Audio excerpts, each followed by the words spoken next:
PhD. I'm proud to say that last year, PhD launched a major thought leadership publication at Cannes, and it was a book entitled Overthrow 2. Overthrow 2 because in 2012, PhD had authored in partnership with a brand consultancy called Eat Big Fish, and that was Overthrow 1. 8 years after that, PhD Worldwide decided to go back to Overthrow because of just how fantastic the response was to Overthrow 1. I'm happy and privileged to have Eat Big Fish Africa representative, or Africa franchise representative, if I may say so, as our guest speaker on this special edition of the Masterclass. So we've had Masterclasses since November. We have done one in December, and this is the third one. And this one, we're having an international guest. And again, courtesy COVID-19 era, he's actually speaking from home in Johannesburg. And I will introduce him properly. If you can see him on the stream, he just waved.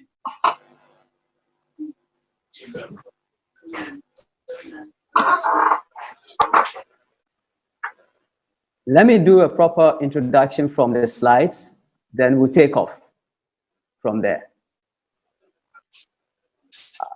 I'll share my screen now.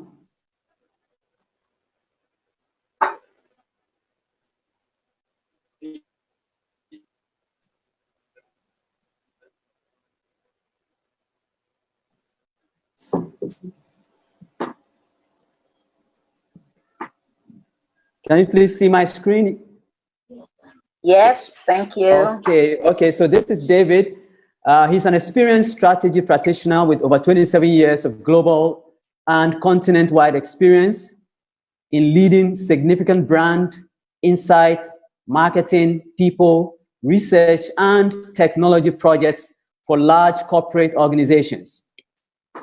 David really cares about deepening the marketing industry's thought leadership and developing business and marketing models that create shared value and drive all aspects of growth in developing economies. He's currently studying for a master's in inclusive innovation. So it's my honor and privilege now to hand over to David from Johannesburg with us on a call to take it from here. Okay.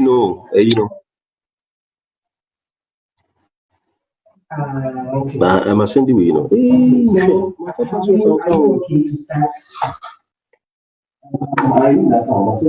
While the slides are being prepped for presentation, just want to say thank you, Blyth, for that very kind introduction. It's lovely to meet all of you online. Sad that I can't be in Accra. I was due to fly there 2 days ago, but good to be online anyway and connect with you. So thank you for the opportunity, and thank you to PhD for inviting me to speak at this event. I think it's a really interesting topic, which I hope you find fascinating and useful. And to start with, I'm going to just describe the nature of what I'm going to talk to today, which is across three areas: challenger brands, challenger thinking, and challenger types. And we'll talk about challenger types a little bit later on in the presentation, but to start with, I'm going to talk about challenger brands. Now, when we do speak about challenger brands, the first question that people ask us is, if you don't mind going back to that slide, thank you. Why is your name called Eat Big Fish? And it deserves some explanation because it is an odd name for an organization, but it was inspired by this advertisement from 1962, which was done by DDB for Avis. And you can read the headline there: when you're only number 2, you have to try harder or else. And it shows a big fish eating a little fish. And that's inspired the book Eating the Big Fish, which is effectively a strategy around reversing the food chain, changing how people, how brands can challenge, smaller brands can challenge bigger brands.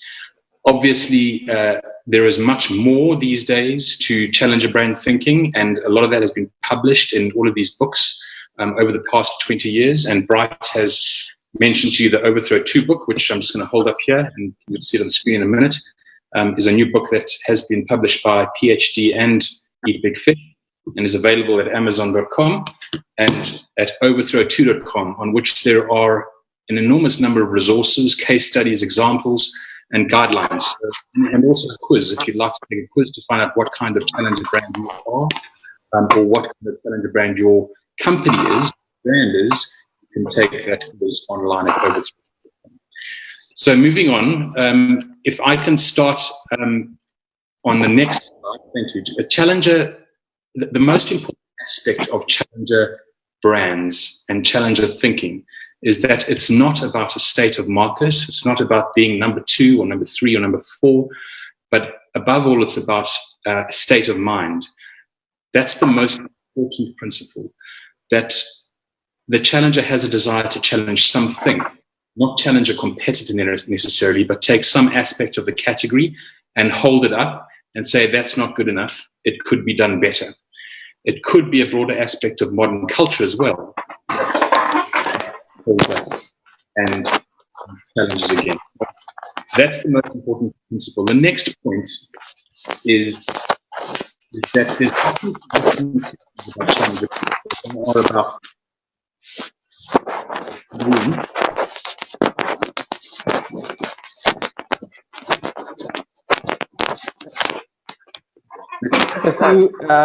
housekeeping. All of us should be on mute ideally, to avoid any disruptions. Thank you. Thanks, sorry about that. So a challenger brand is not about the scale of your business. It's not about being bigger than someone else. It's not about being smaller than someone else. It's about the scale of your ambition and what fuels your energy and your aspiration and attitude to change. Another, if I could just go on to the next slide, a challenger brand can be a large organization, and Nike is probably the best example of a globally leading brand that is a challenger and embraces challenger thinking. As you can see from the quote on the next slide, if you wouldn't mind clicking that forward, thank you, from Phil Knight, the founder of and CEO of Nike: "To remain an industry Goliath, we need to think like an industry David." And I love this quote because it just kind of puts everything into perspective. No matter how big you are, you have to challenge yourself also to think differently and to move the category forward. We'll talk a little bit more about that in a bit. Another misconception on the next slide is that a challenger is always an underdog that takes on the market leader. And that's not always the case, but it is certainly a valid way for a challenger to behave. Pepsi certainly was, in the Pepsi Challenge days, a key challenger to Coca-Cola globally. I think these days, in terms of its execution, it doesn't necessarily behave like that. And that's just a personal opinion. But it is a misconception to assume that a challenger brand is an underdog. Ultimately, it is not about who you challenge, it's what you challenge. Pick something, not some competitor. And thinking like that is a really critical requirement. And if we go to the next slide, this is a visual borrowed from a beautiful campaign in 2004 by Honda, which I think was called Grrr, which was about an engine making that growling sound. But it was about hating something to change something. And that's what challengers do really, really well. They don't accept the status quo. They look at the category and say, what is there about this category that we hate and that we wish to change for the benefit of others, and perhaps in some cases, for the benefit of others, depending on your challenger type.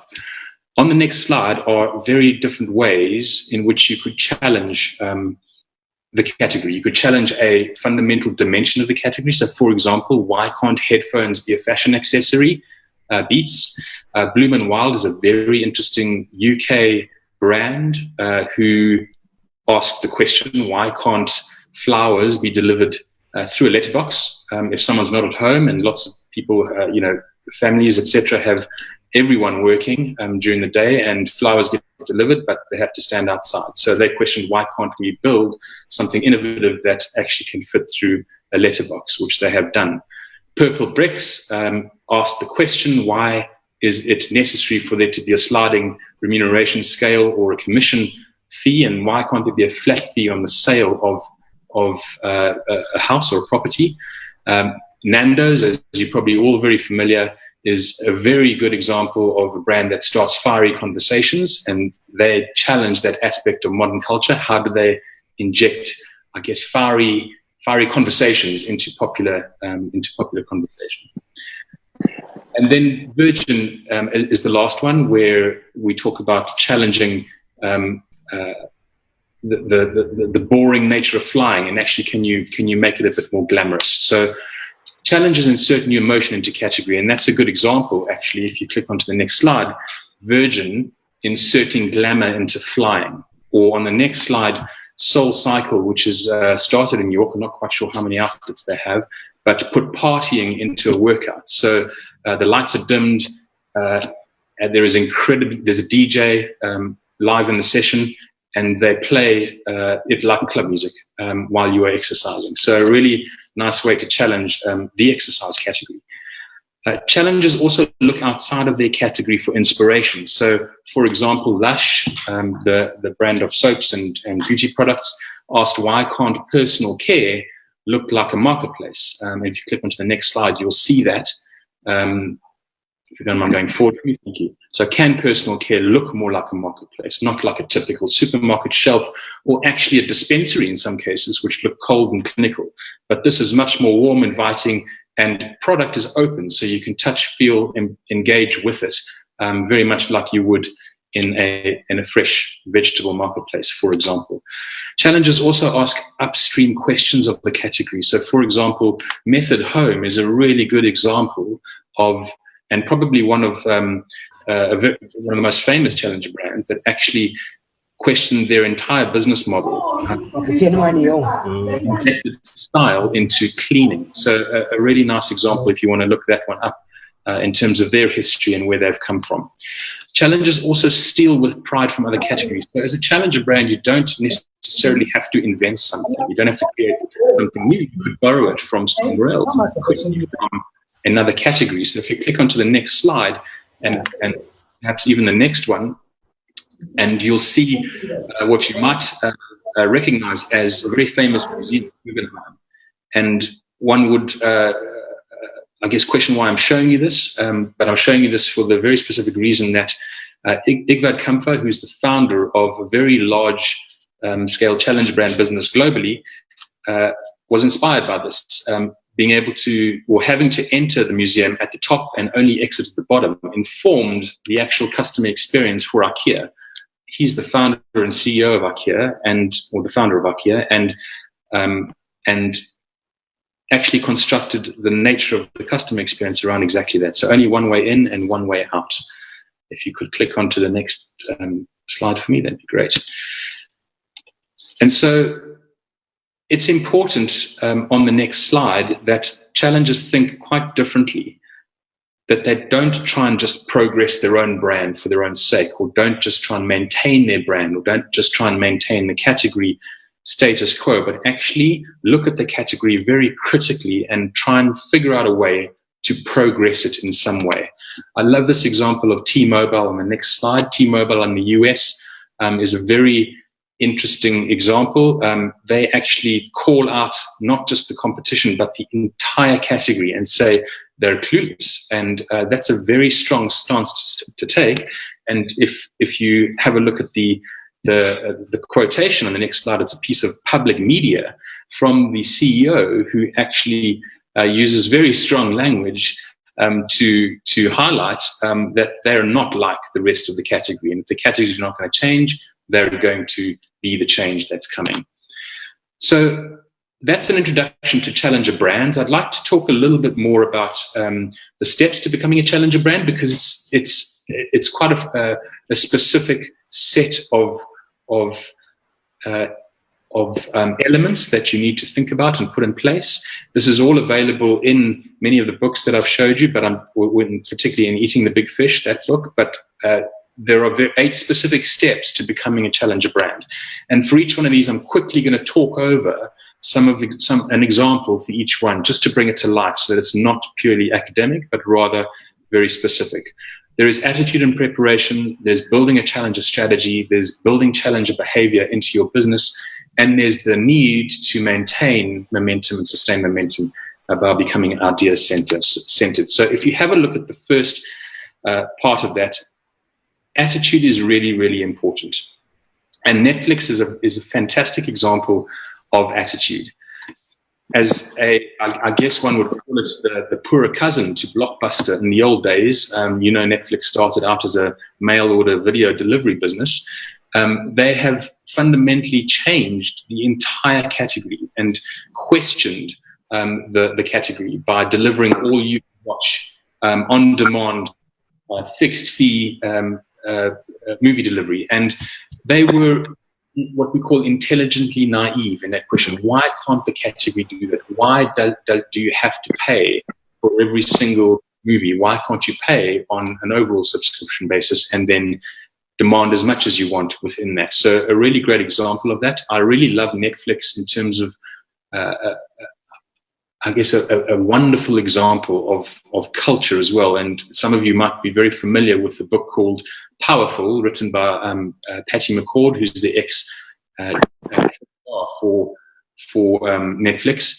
And in that, what they've done with their attitude is very, very simple. They've made it very clear that there are only 2 things that people in the organization need to value. One is freedom and one is responsibility. So they will give as much freedom to people as long as those people have the responsibility. So we'll take responsibility for their actions. So for example, their leave policy, their maternity policy is do what's good for your baby, and their expense policy is do what's good for Netflix. And they say nothing more than that, no other paperwork. It's just responsibility to hold that, to hold yourself to account to that.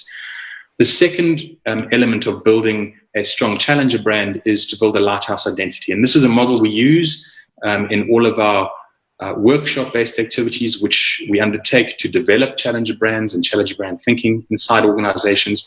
And importantly, there is a clear cause right in the middle of this, which is driven by a belief that the organization holds dear, linked to a very strong and credible product rock, something I guess in the old days we would probably have called a USP, but something that shows authenticity in your claim or your belief, and then a set of behaviors in how you bring that to life. And on the right-hand side, you'll see from an external perspective that needs to be derived and linked directly to a consumer insight, consumer mindset, and most importantly, a monster. So what is it about the category or popular culture that you as a brand wish to challenge? What's the monster you want to slay? And can you then make a very clear example of how you are solving that for consumers through your challenger brand and your challenger thinking? A really good example of that on the next slide is Nando's, who is very much what we would call an irreverent maverick. And this is a great example of a recent piece of incredible award-winning communication for Nando's. And I'm going to let that play so you can see it for yourself.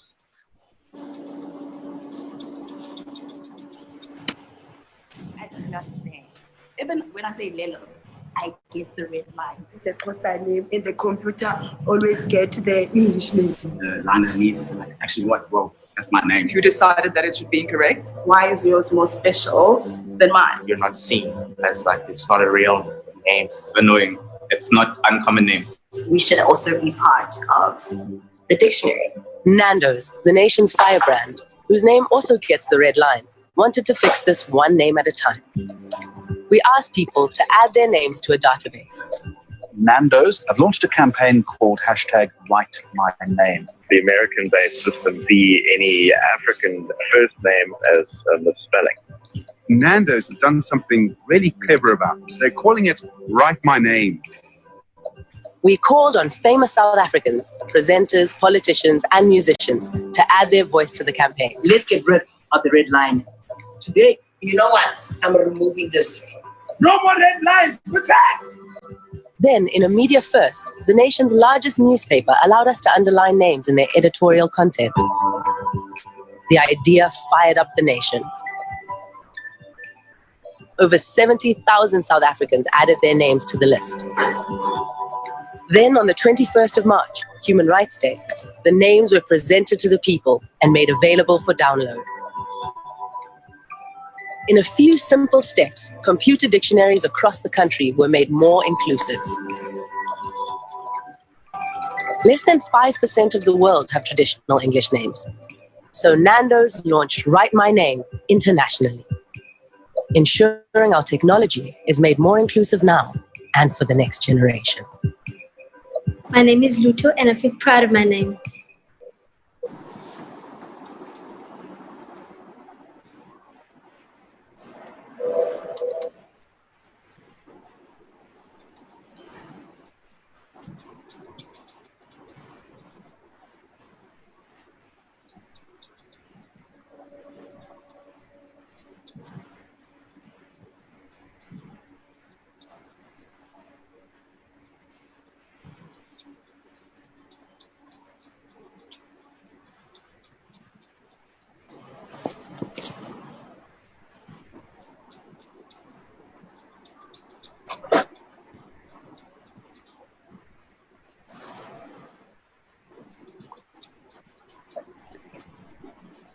Hello, David. Yes. Sorry, was I on mute? Yes. Apologies. So let's talk about the third aspect of becoming a thought leader, which is about, let's talk about the third aspect of becoming a challenger brand, which is about becoming a thought leader. And we take this for granted often. We often put the idea of we need to be a thought leader in our marketing strategies or in our brand strategies. And it seems very simple, but actually it takes a lot more concerted effort to become a real thought leader. And this is a really interesting example because who would have thought that a beer could be a thought leader? And Brewdog, company out of the UK, which started out of a garage and now exports to about 60 countries, has built an incredible network. They call their brand of beer for punks, and a punk network. And they've got bars, hotels, breweries. They even provide the opportunity for people to own equity in the business. They've got a TV network, et cetera, et cetera. So they've extended their ability beyond the can and beyond the consumption of the particular product to a whole community and culture around equity for punks and product and beer and community for punks. So a really, really interesting example. The next element of becoming a challenger brand is to create symbols of reevaluation. And often you see organizations with mascots or with symbols or even language that represents their culture. This is a really interesting example called MailChimp, which is a very large marketing automation business, which generates, I think, about 6 billion emails per week for outbound marketing and remarketing. And they have this character, this, I guess they call it their chimp, because they're called MailChimp, who represents them, and they use this character to kind of convey humor. Often it's very witty, dry humor, and often verges on the side of the absurd, but it kind of keeps them light and interesting and keeps people in their organization engaged with their culture, as well as those external to their organization. On the next slide, we talk about the two steps 5 and 6 together, which is sacrifice and overcommit. Now, what's really, really important is in being a challenger brand is focus, because one can try and do too many things and you'll end up doing all the wrong things perfectly. What one needs to try and focus on as a challenger brand is to pick things that you can overcommit on, but to do that, you're going to need to sacrifice doing some of the things. So I love this example of Citizen M. They say that when they were thinking about their how they go to market, they took a picture of a 5-star hotel and looked at all the things that people really, really value, and look at all the things that people don't really and started drawing the red lines through all the things that they need. But they come up with a far more clear proposition and overcommit on things like free movies and Wi-Fi in rooms, which you wouldn't necessarily get if they had to sacrifice on certain other things. Red Bull is a really good example of a brand that enters popular culture, and I guess it's the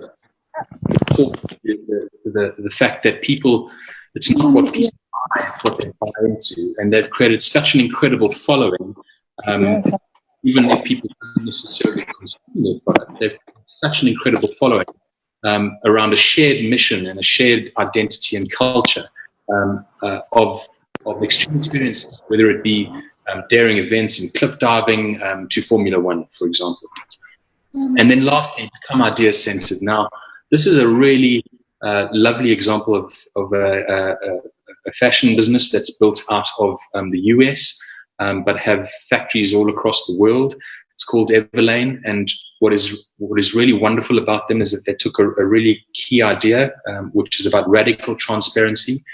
And if one thinks about it, one of the most I guess frustrating things from a consumer perspective in the fashion and retail industry is not knowing what you're paying for. You're paying a price at the end of the day for a product that's marked on a shelf.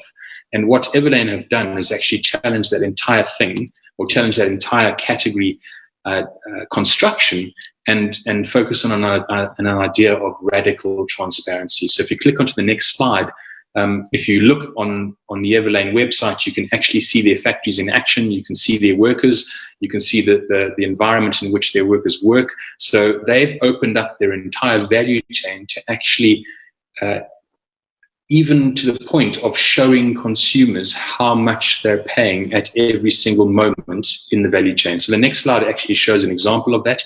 If you wanted to buy a trench coat from them, they actually break down the value chain and tell you how much the fabric costs, how much the craftsmanship costs, transport, etc., and what the true cost is. And they're very, very open about what they are making in the process. So a very strong challenge to the whole fashion and retail industry. So those are the 8 principles and elements, components, if you like, of building a challenger brand.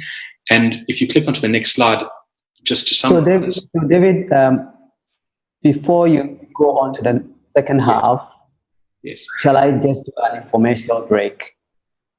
Yes. And the first thing I would do in the informational break will be to just say our housekeeping. Let's all try to put our mics on mute. And let's also WhatsApp our friends and colleagues who are missing out on this to join in the stream. You can forward the link. And it's also live on Facebook at PhD Media Ghana. So they can go on Facebook and join the live stream. My name is Blyth. I'm MD and CEO of PhD Ghana. We are hosting a masterclass on challenger branding. It's dubbed Challenger Means Business. And we have David Blyth, the Africa representative of Eat Big Fish, our global partner for championing challenger brand all over the world as PhD worldwide. Thank you, David, for coming remotely, though, from Johannesburg. Please continue. Pleasure. Thank you, Bryce. Now, I guess every brand presentation needs a commercial break, so thank you for that. Yeah. Importantly, challenges are not for everyone, and this is a really simple way to describe it. Challenges choose, as we mentioned earlier, to take something about the category. If you think about it in normal terms, this is a normal distribution curve,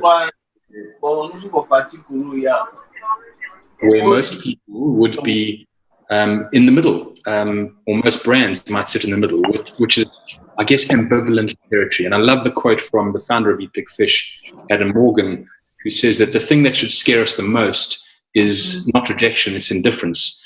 And if we want to be a challenger brand, we have to invert that curve. We have to put ourselves out there to perhaps be rejected because we hate something.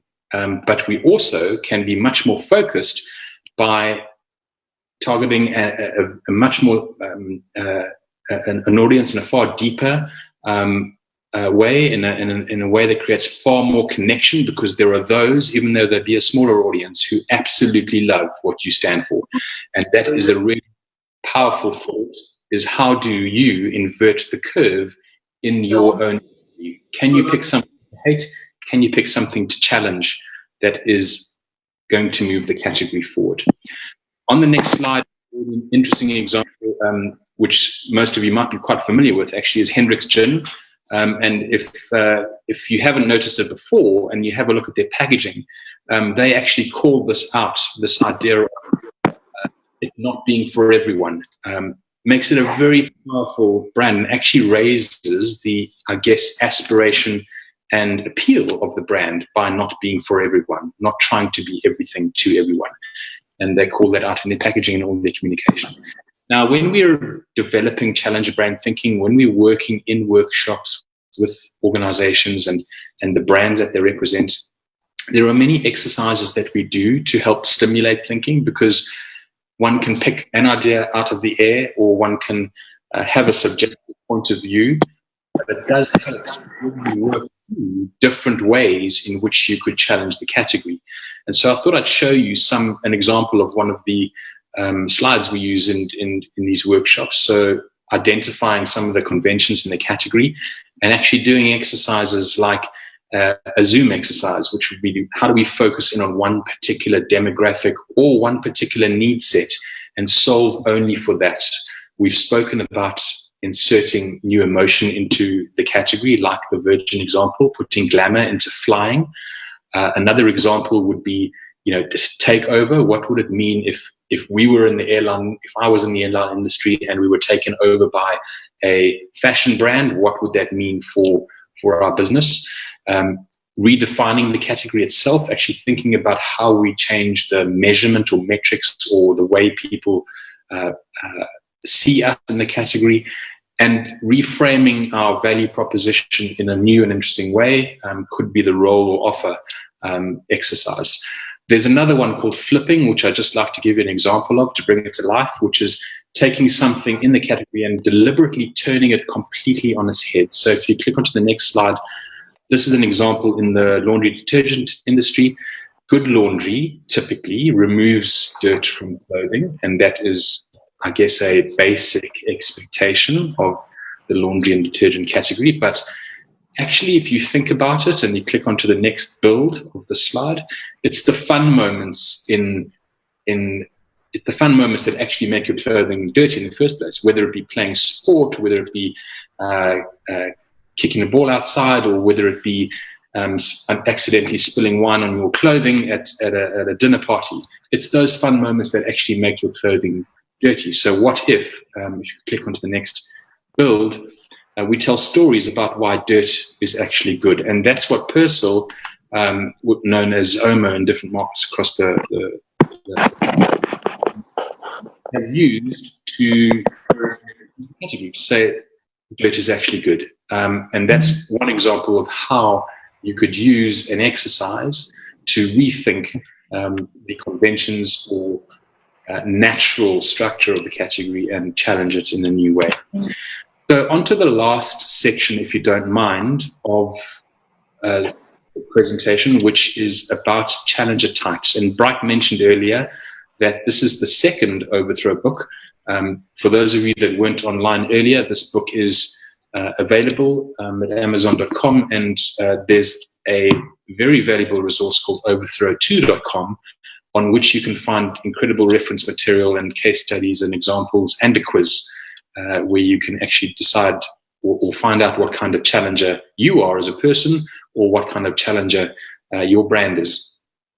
Now, within Overthrow 2 are 10 strategies, and we call these 10 challenger types. And some of them have really different names, like Irreverent Maverick or Enlightened Zagger, for example. And some of them have much more obvious names. But I'm not going to go through every single one of these, but I've picked 5 because I think showing examples of how a challenger brand actually expresses itself, how it executes, how it goes to market, how it makes its attitude real, tangible, and visible to people, is really powerful to see in execution. So I'm going to show you an example of each one. And the first one I'm going to show you is called the local hero. And the local hero is a really interesting example. It rejects internationalism and everything that internationalism stands for. And it focuses on connecting to local people, local culture, local communities, not just claiming provenance. We came from place A, we came from Accra, but rather we actually have taken local community into, or built them into our value chain, or connected with them in new ways, in the way we deliver our products and services, or the way people consume our products and services. And so the example I'm going to show you here is one you probably are quite familiar with, which is Eagle Lager. And Andrea Quay, who's the ex-CMO for AB InBev Africa, is going to explain what are the two things that Eagle Lager challenges. Brand is based on local ingredients for the local community. You know, it's a brand that is owned by the local communities, and you can actually see that.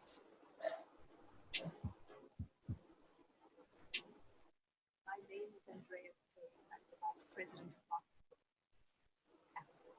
I suppose the first thing we had to challenge was the fact that we was made. I'm not sure if the sound is coming out on this video, but it is. I can hear.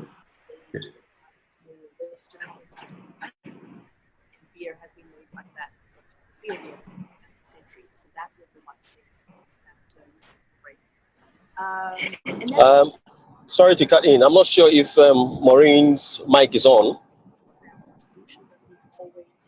This. Out.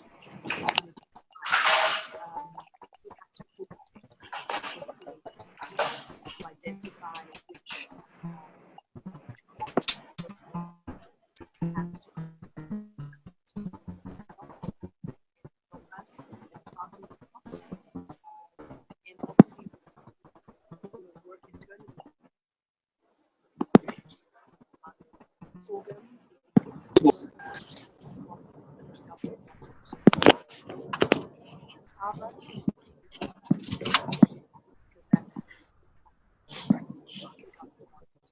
So we have to challenge those two.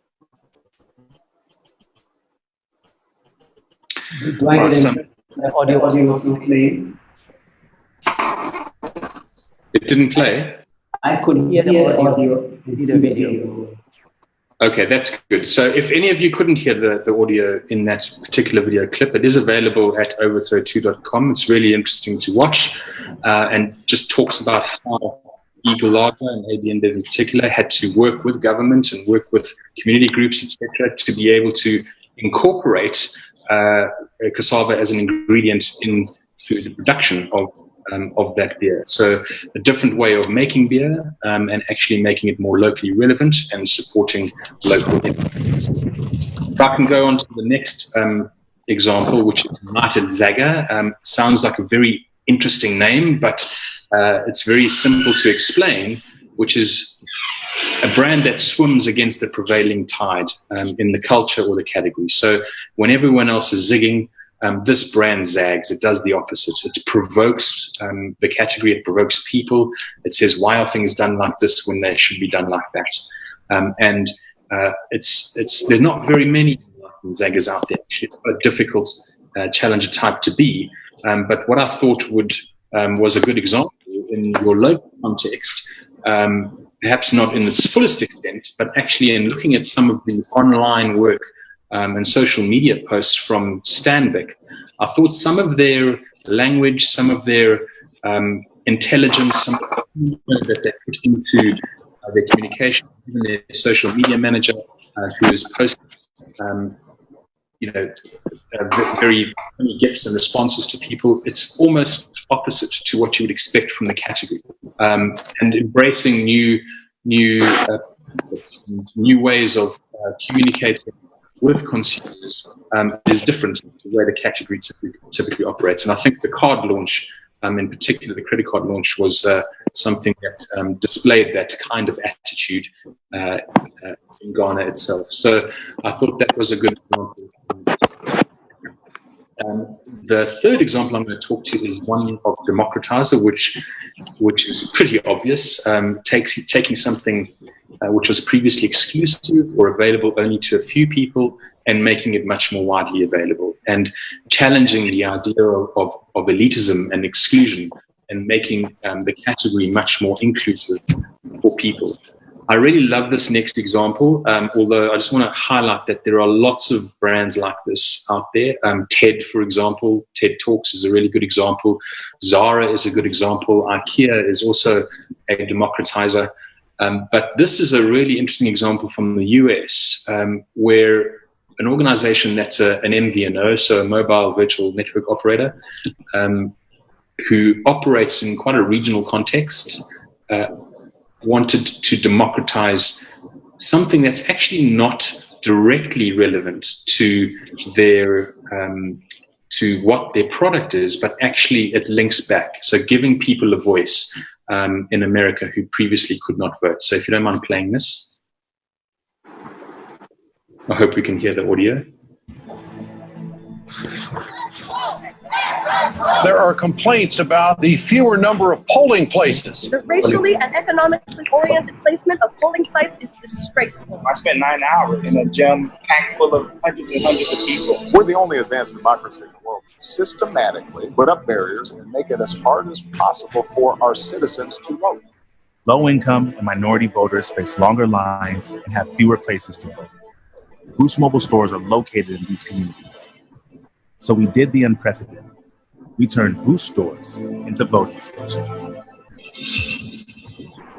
To make this possible, we had to work within the same system that was suppressing votes. We called 817 counties to find officials willing to stand up against inequality. And on November 8th, people voted at Boost stores across the country. So our storefront has been open since 6 a.m. this morning, and voters have been floating in and out. This wasn't just an election-themed ad campaign. We were actually inside the election process. And beyond our stores, we advocated for the unheard, shining a light on unequal voting access with voting rights groups and election officials, and partnering with top hip-hop artists to inspire people to get out and vote. To make sure that we're safe, to make sure that we get out there and get our votes out.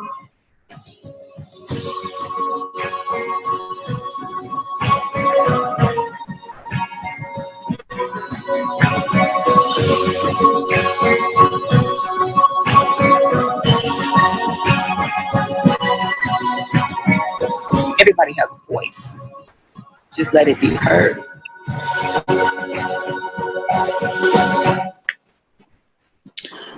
Okay, really interesting example.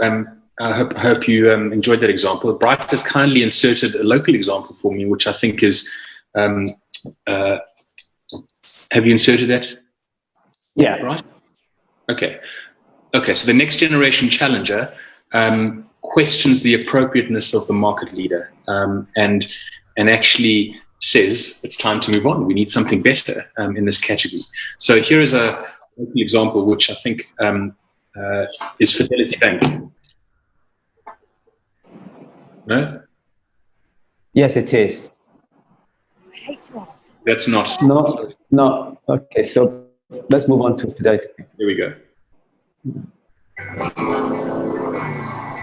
I love speed, so I hate queues, but I'm very careful, so I love security. I like everything done my way.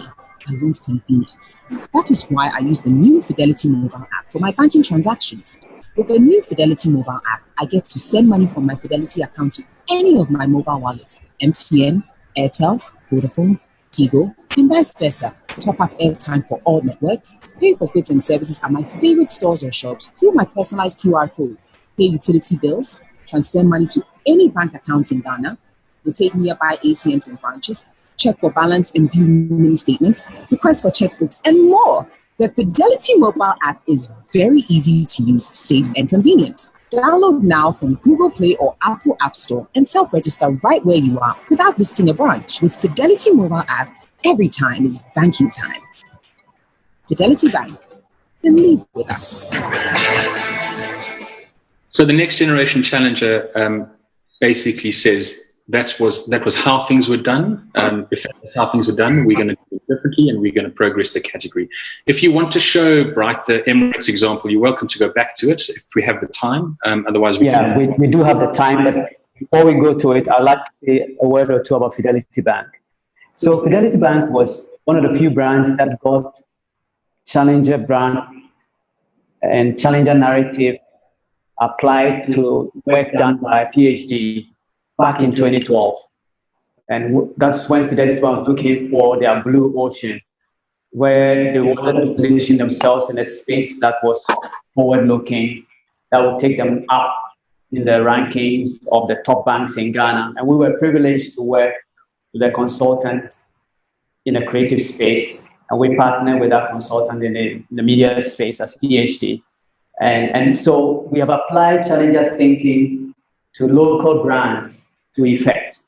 We all know the story of Fidelity Bank. And so for all of us on the call watching, it is important that we know that these scientific principles or these brand building principles actually can be applied and can deliver results. So we now go back to fantastic. So yeah. Let's play this Emirates example.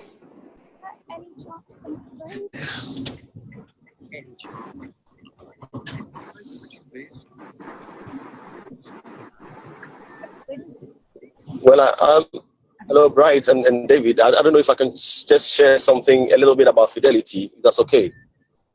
After the video. After the video, okay, that's fine. David? Yes, there you go. So a really interesting example of, best economy class in the world, basically reframing the entire category and saying that's the old-fashioned way. Those are the old way of doing. That is the old way of doing things, and this is next generation flying. If you'd like to talk about Fidelity, I'm not sure who that was, but welcome to chip in. Yes, yeah.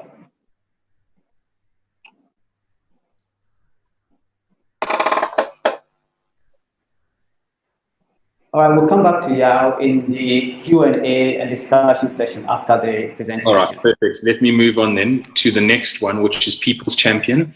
And as the name describes, this is a mandate, standing up for a group of people, representing them, pulling them together, having, being their voice, I guess, and being an agent for change for people out there. And it's quite a popular challenger type, but it's not just about protesting against something. It's actually about, as we mentioned again and again, finding new ways, moving people forward, helping people connect together and doing things with people to change the category and make things better. So the examples we've got here, which is the example we've got here, is a local example.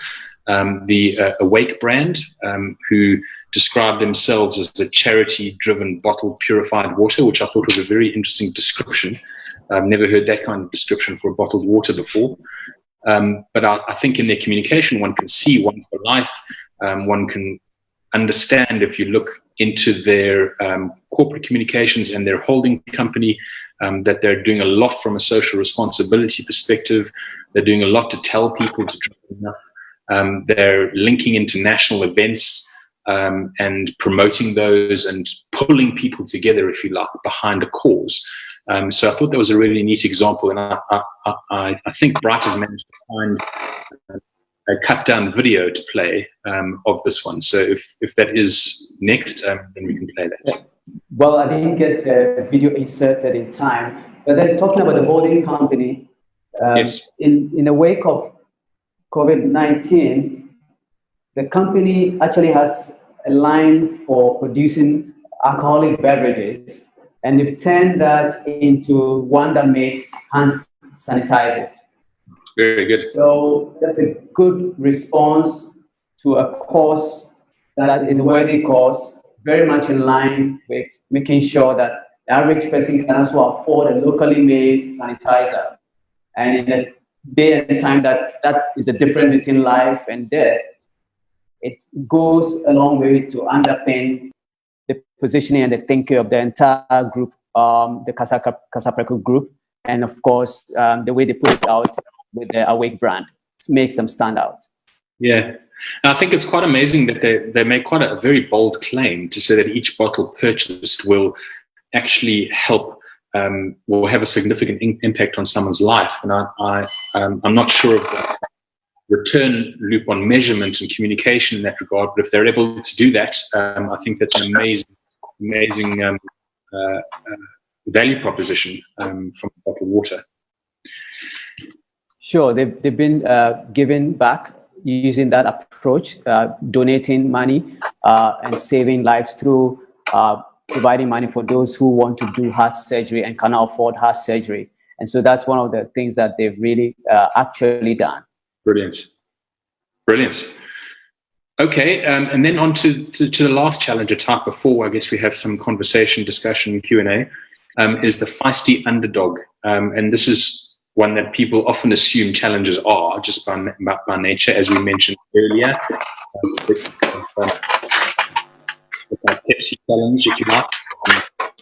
This challenger is kind of locked in a battle between, it's us versus them. It's the small versus the big. It's the good versus the evil. The belief system around an attitude that is really about taking on and pointing out the leader in the category or others in the category as being bad and not as good as them. So I love this next example, which is another mobile virtual network operator from the UK called GIFGAF. And for those of you who appreciate good copywriting and the ability to communicate in a narrative form, this is a beautiful example. I hope you can hear it.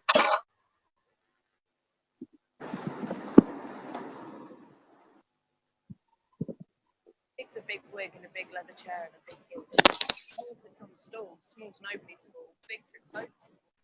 Big's an opinion, small is a punch. Big's at a corporate lunch, small has a sandwich. Small saves, small raves. After Big's fleeting great and he's still back in the water. Small holds the hand, small's your biggest fan. Small's in the big book, big talk. Someone can take the ball. Small whistles, small listens. Says thank you, says please, while Big's digging it up like the big cheese. Small's light on its feet, small knows the street, small's where it's at, small's got your back. Big's all small print, all routine. Big's all wavering, no ice cream. Small stands by, small waves high. Big says stop, you cannot go. Computer says no. Small smiles. Says hey, come round and play. Stay. Does you want to stay? GIFGAF have a real incredible online community in how they actually communicate with their users. They've got a community blog. They've got a lab where they actually take ideas from consumers and implement them to improve their offering. But they're a restless, scrappy, noisy brand, and they're very active from a social media perspective, which is what a feisty underdog needs to be. So that is the last example I'm going to show you. We landed up doing 6 instead of 5, but I'm just going to put you in the last slide back to overthrow2.com. If you're looking for any of this content, if you're looking for more examples, if you're looking for case studies, and some material, and obviously the quiz. So I'm going to stop there, Bright, and hand back to you. But thank you all for your time. Thank you so much, David. It's been amazing connecting. And look, it just feels like we've challenged COVID-19. We've pulled it off. We've planned this event to be a physical location event in Accra. He's in Johannesburg, but he's been in Accra, and he's managed to get us to here and to learn today, in spite of the fact that we are all locked down. He's actually locked down. We are not yet locked down in Joburg. So thanks so much, David. We will definitely beat COVID-19. I'm pretty sure about that. And this is just one of the things that makes us say that challenger thinking can actually bring about business growth. Challenger thinking can drive business growth. And in the times we're in, we all have to become obsessed with growth. We cannot afford to remain stagnant. We don't have a choice because there's so many things coming up against us, not only in the marketplace, but natural situations. Nature itself is up against us. So it's important that we contextualize this whole thinking called challenger thinking and begin to translate it into how it impacts on the bottom line of our businesses in terms of the equity for our brands and even our own personal lives as we build our careers. And so I'd like us to take the opportunity as we have it. David is still on. I'll let him off, and then we'll have the afternoon session. But then I believe that you have brands that you're building, businesses you're building, your personal brands that you're also building. And you need to ask questions, get a few things broken down for you. And so it's now, and it's here and now. Feel free, unmute your mic, and let's have a discussion with David and myself on how we can actually bring this to life in our businesses and in our lives. Oh, okay. Can I say something? All right. Hello, everybody. All right. So my name is Enoch Entry. I kind of came late. My apologies about that, but I've definitely been following you, and I feel like you guys are doing some awesome stuff. And I have a situation that's taking place right here in Ghana where someone from the central bank kind of like stole my idea, and they're actually implementing it, but they're implementing it horribly, right? Dealing with this QR code system. However, we were able to execute better than them. And even when you do the due diligence, you end up realizing that, they need to partner with a private player. I wasn't able to look at the different challenger types that I wasn't able to make it to look into the different challenger types. I'll definitely be more than happy to review in the recording. But my biggest thing is, easily this is a situation that's taking place, especially with the virus thing, where we find ourselves as a unique brand doing something different at a very important stage. How should the storytelling go? How can it add on to our brand as far as increasing the value and the equity and telling the story? And then what challenger type do we fall under? Given the fact that we're a tech company in the payment space, and we are looking at other African countries to expand in, but then again, technically speaking, we are a small, we're not a big company yet. Right, fantastic. We're not sure about that claim, and so from a disclaimer perspective, we cannot validate that here on this call. This is going out live on Facebook, so I just like to make that statement. But to the point of challenger thinking, challenger branding, what type of challenger would you be? There's a clear process, and we have tools that we'll use to help you actually define what type of challenger, or discover what type of challenger you are after a series of questions answered that we're going to emerge. And then after that, we'll show you what kinds of behavior in communications, in marketing, in all that you do in taking stance and giving back and all that you want to do. How do you then put out that narrative? What strategies would make that narrative actually come to life? So David would actually go ahead and give you a little more. Sure. I think the first thing I'd like to say, was it Enoch? Yes, this is Enoch. Yeah. The first thing I'd like to just say is that a challenger type doesn't necessarily relate directly to a category, right? So a category doesn't define you into a challenger type. That no matter what your category, you could be any one of these 10. So that's an open playing field.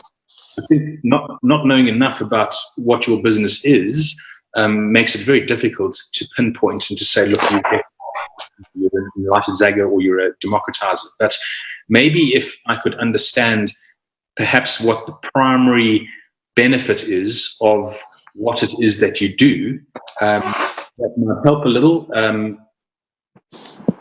Create a little bit of a short list out of the challenger types. The primary benefit is financial inclusion. We help, we enable the guys selling coconuts. We enable the guys on the Mokala markets. We enable them to receive digital forms of payment from anywhere, from anybody, into their mobile money account. Right. Okay.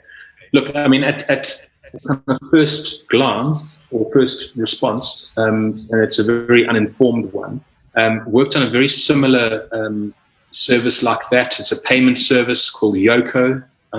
There are 4 entrepreneurs that try and build their business to help make technology accessible to entrepreneurs, and we've established them very much as a democratizer, as I guess challenging the elitism and the exclusivity of the category in its previous form, and making it more accessible and inclusive to others. So that is definitely in democratizer territory. We did question along the way a whole lot of different other types of challenger narratives that could work for them. Like, for example, they could have been a next generation brand, depending on how they played their communication, and they could have also been probably a people's champion, because they stand for entrepreneurs. They help smaller players become bigger players, etc. So I think one of those 3 would be on your short to look at. Thank you, David. We're looking to work with Enoch down the road. He's talking to us, so we'll put you in. Thank you. Questions and contributions? Questions for David? Hi, my name is Maureen. Hi, Maureen. For the great presentation. Quick question. I'd like to find out if you have a brand that is not necessarily a profit-making brand. Like, I have a non-profit organization, but we focus on supporting entrepreneurs. It's a business development brand. We deal in education and advisory services.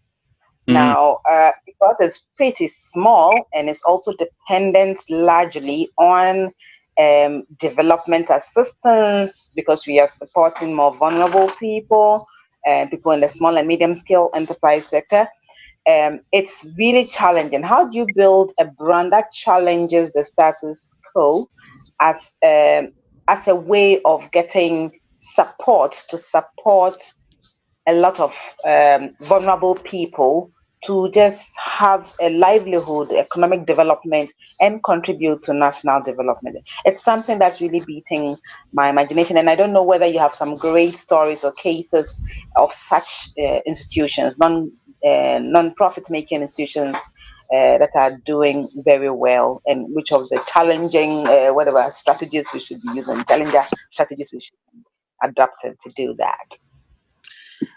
Yeah, thanks, Maureen. It's a really interesting question, actually, and I've not had that question before, so it's a new one for me. Let me just think my way through it. I think in your what's quite difficult in the development space, the social development space, is that often, I guess, the category is quite loose, right? I mean, it's much more broad in terms of social impact and societal contribution. And there's not necessarily defined boundaries to the category. So actually, I think your biggest challenge is to define what is the thing that you wish to challenge. And I would spend a lot of time going through a long list of potential things to challenge and working through those with some of the exercises that we described, because it's really important, I guess, particularly, and maybe some of that could come from your stakeholders, if you've got stakeholders or investors or contributors or donors, etc., that maybe doing some discussion with them to try and understand their perspective on what value you're adding or what you're changing in the world around you might just be good stimulus for that exercise. But I do think the big challenge when you're, I guess, doing good and you're trying to put your arms around so many things and help so many people, it's very difficult to frame. So I think getting your frame right as to what the thing is that you wish to challenge or change or move forward about previous work that's been done or not done in your category. That's also another way to is what's not been done before. That's what you could be challenging. Yeah. Not what has been done. Yeah. What I like to challenge really is most of these institutions depend on donations, which I think I want to challenge, that there's a value. The value we bring to economic development is that most people start small and they need support to be able to stabilize and grow. And the only way you can do that as a social enterprise is to actually get donations and grants. But it is very difficult to get this kind of grant. How do we flip that over? I want to challenge that status quo, that the fact that you're a social enterprise supporting economic development shouldn't mean you should be dependent on donations and grants. It means if it doesn't come, you cannot do good. But you may have the technical ability, you have what it takes to do it, just that the people who are benefiting cannot pay for that service. And we want to flip that value over for somebody to see there's value in supporting these people, and it has to be paid for, not necessarily perhaps by the people who need it most. But how do you do that? It's what I don't know. So, David, if I may just chip in. So as you spoke, Doreen, I've spoken with Doreen. Doreen is one of our prospects that we are soon onboarding as PhD client. It looks to me, it sounds to me more like a missionary challenger type. We're probably looking at, we can fine tune. So if that gives you some comfort for a start, Doreen, you look more like a missionary challenger, perhaps. Not you answer the questions and it will come out. We have a tool that will help you. So I'll leave it to David. Yeah, I think that's a natural place for it to reside. I think any social enterprise is usually on a mission to do something that's perhaps not been done before, or to solve a systemic issue often. I think I wouldn't lock yourself down there, though. I think maybe there's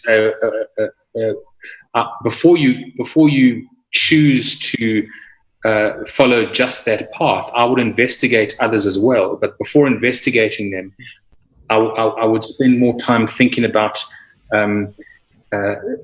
what is that thing that you wish to challenge. And I think maybe it's about, why can't a social enterprise make a profit? Why can't a social enterprise create commercial value that feeds back into the social enterprise good value chain, right? Can you? What I would suggest to you is to start writing yourself a whole lot of questions, which are a whole lot of why questions. Why can't we? Why couldn't we? So there's a lovely tool in one of the Eat Big Fish books called the What If tool. So if you just put your enterprise in the middle and you build a mind map out from that and say, what if we partnered with other organizations to create a more commercial execution? What if we linked into other people's value chain in new and different ways, even though we're a social enterprise? What if we linked into commercial value chains? What if we thought like a capitalist company as a social enterprise? I think if you make yourself 10 of those why questions and start answering them, I think the direction will become clearer quite quickly. Thanks, David. Thanks, David. Any more questions? Okay, so one thing that I've also that came up that I realized when let's just say you have a revolutionary product, someone picks up on your revolutionary product, but I've come to realize that what makes you stand out would be your why. This person can do the same thing, anybody can do the same thing, but it's your why. How do I and you guys can correct me if I'm wrong, if the why is so important, how do you frame that why and the answer to that why? Because I mean, it's not like you may not have the answer. Me, I find myself, I have the answer to my why within the company somewhere, but it's like I don't know how to get it out. You know, so like what are some of the questions and how do I get that out? David? Sure. So I would suggest, because I know, Enoch, you joined a little later on in the presentation, but earlier on we talked about a lighthouse identity, and it's a model that we use, which you can probably find or have Bright sent to you. But it's really important, if you've got a why, if you've got a cause, right, that it's linked to a really clear belief system, that clear belief system is actually linked back to product credibility and delivery in an authentic way, and that it exhibit and that you exhibit in your behaviors, right? That model is really important to connect back. The most important thing, though, about that model is to make sure you're defining the monster in the category correctly. So if you're able to define what thing that you're challenging, what is the monster, what's the thing you want to change, it makes your cause very, very clear, but then it makes communication very, very singular, because you're answering a consumer need in a very direct way through a belief system, behaviors, and the product. Those three angles. Thank you, David. Thank you. Just to take a quick button, if you can mute your microphone, if you can hear me. Any more questions from the rest of us?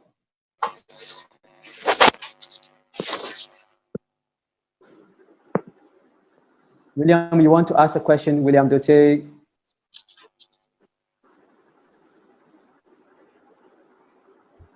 And my mistake. Any more questions for David? Hello, sir, please. I'm okay. I'm just enjoying myself. I'm okay. All right. Thank you for joining and having fun. Thank you. Thank you, sir. Anyone with a nagging question or any contribution? This is where we have a discussion. Yes, please come in with your contribution. Right. You mentioned earlier on that one of your clients was able to change the production line to now produce sanitizers. That's Catafrec, if I'm correct. I really am encouraged by that. I was there yesterday. However, I found something very interesting because of what I do. I realized that a lot of women who were not really doing well because of this whole COVID thing started selling, or they have become retailers or maybe wholesalers of the product, which is adding value in terms of income generation for these people. I found that very, very creative, though there was a downside of congregating a lot of people in one area which would spread the disease. But what I liked was the fact that they have all found themselves in that value chain and are actually helping the government to sanitize the population by engaging in that business right away. And I thought that was awesome. Right. That's very interesting. I'd like to give opportunity to the rest of us. If there are any questions, don't hold back. David will go off the call. We'll come back for the afternoon stream and do more of a workshop session. So let's do the Q&A now.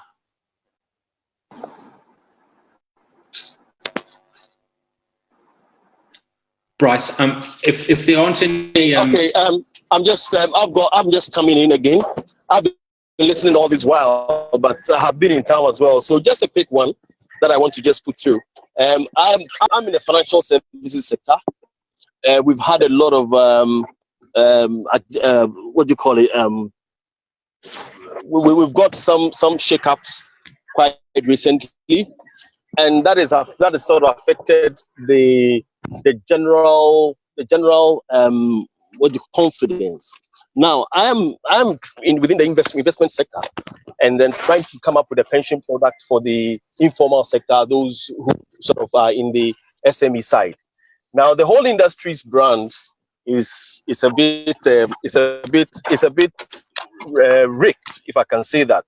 How can I push my brand above the industry's brand, if I can say that?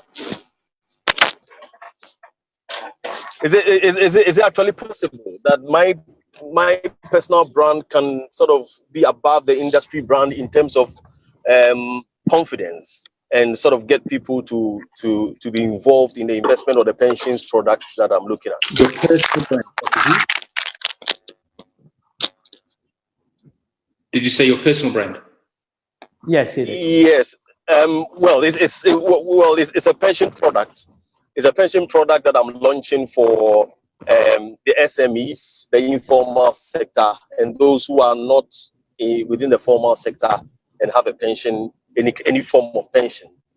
But the point is that the industry's image has been hurt due to the recent shakeup which the central bank did. And so it's becoming difficult for people to actually trust the brand and be able to, as it were, invest or contribute, into the fund. So what I mean is that as the whole of the industry brand is not very stable now, or it doesn't look very strong now, can I push my pension brand, my funds brand, a bit above the industry in terms of confidence and get people to sort of take part in contributing into this? Okay, I understand. I don't know. I don't know if my question is clear here. It is clear. Thank you.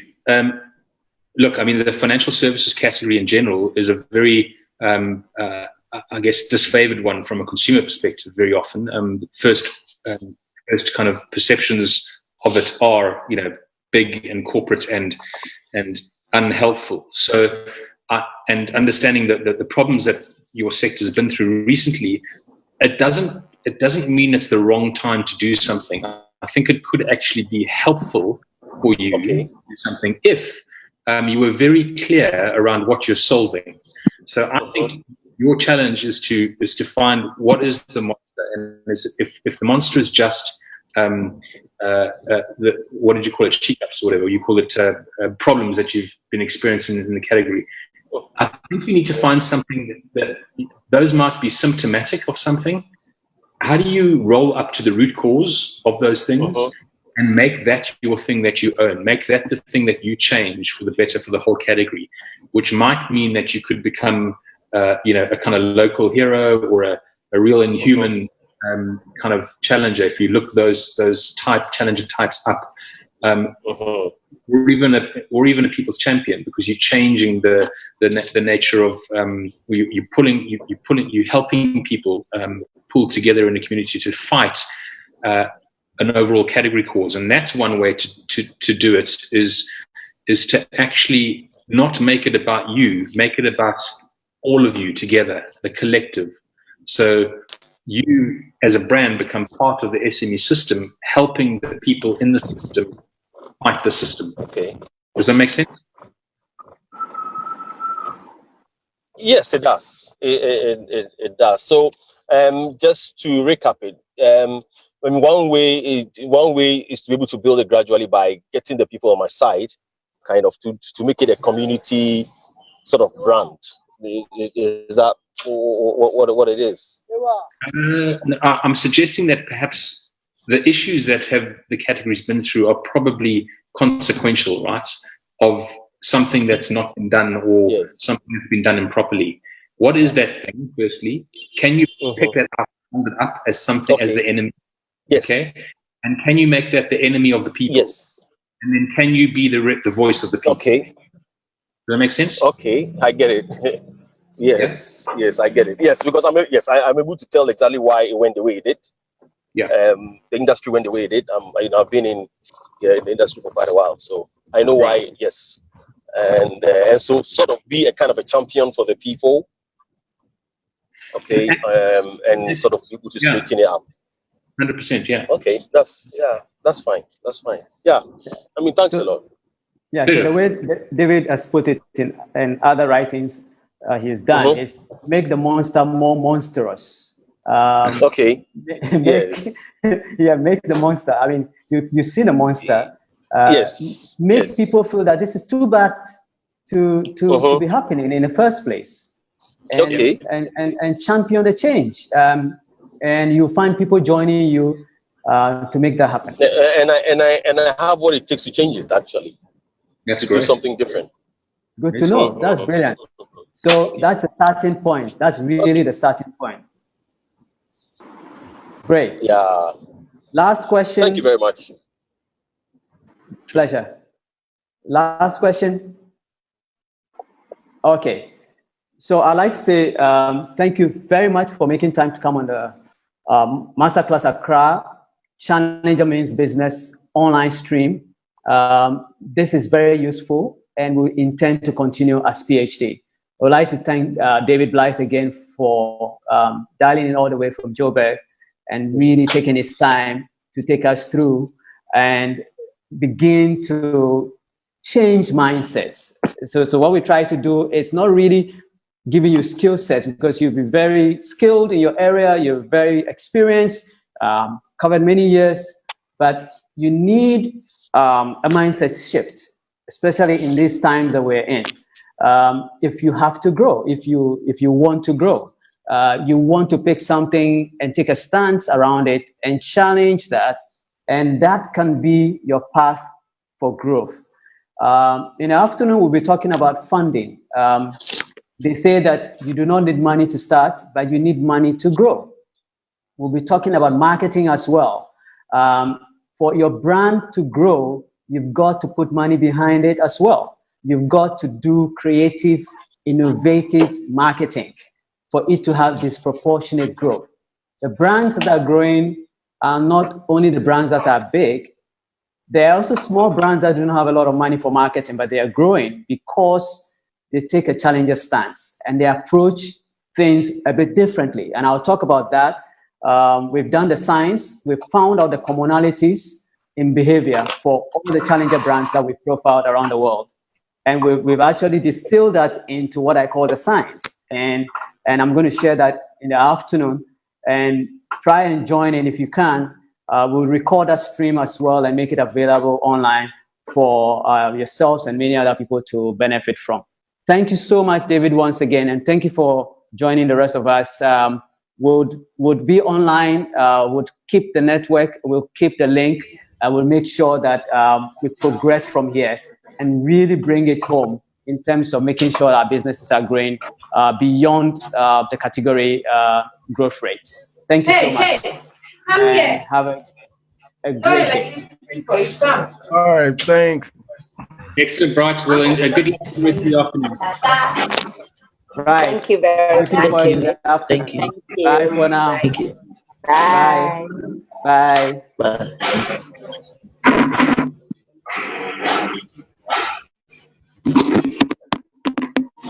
Okay, so the next one.